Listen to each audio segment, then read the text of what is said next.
I wrote a poem about graph theory. I won a silver medal for my personal memoir slash personal essay slash memoir differentiating equations. I won for 2 short stories that I submitted, one that I wrote for class, one that I wrote on my own.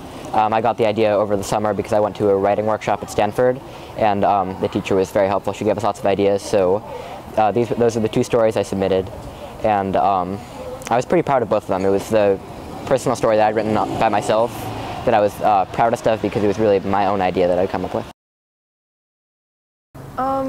I think I was really surprised because I thought that was not one of my best ones, but I guess I'm happy because when I wrote the poem, basically my main goal was to express the beauty that I find in math in words, and it's kind of hard for me to evaluate my own work objectively, and I guess no contest can really do that for you, but it's still nice to feel like maybe I did show to people who usually don't do math that math is beautiful. It feels really nice because especially for that story that I wrote outside of class, I find it really fun to write stories. That's what I do in my free time.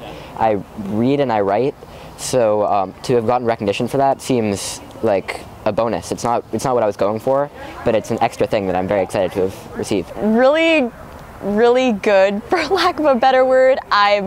I was actually really sure that I wasn't going to get anything going into it because I felt that what I produced this year wasn't as good as what I had last year, and I thought that everyone, and I think a lot of people did better than I did at the regional level, so I thought I'm not going to get anything, and yeah, so it was a pleasant surprise.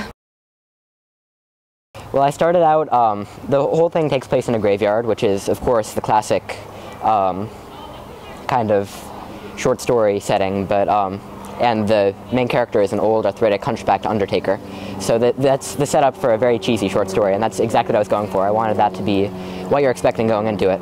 But the character, I hope, as you went through the story, the narrative is very different from what you were expecting from the very beginning. So it just follows three of his clients who come in asking him to bury a body for them, and it's as he reaches the third one, it's his relationship with these 3 people who ask him to bury bodies, and it's the way that he looks at his job and the way that he looks at his past as these 3 clients come in and talk to him, I hope makes him a much more complicated character than you'd expect seeing him on the first page. Basically, I took the concept of a strongly regular graph, which is a mathematical object with certain properties, and I wrote a poem about this kind of graph, and the poem itself is a strongly regular graph if you interpret it in a certain way, and I tried to include the definition of the strongly regular graph in the graph. Well, because I'm a raging narcissist, it was all about me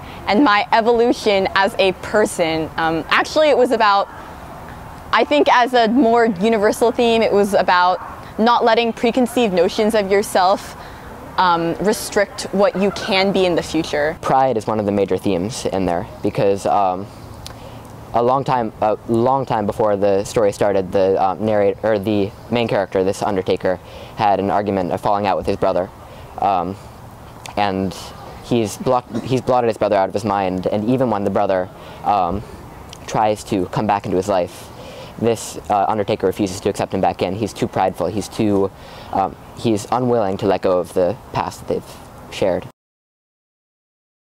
Definitely. I wanted to be a writer ever since I started reading. I don't see how it's possible to read without writing or to write without reading. I think that's very important to have one and the other. So I definitely intend to write all throughout high school, all throughout college, and hopefully, if I'm lucky, beyond that too.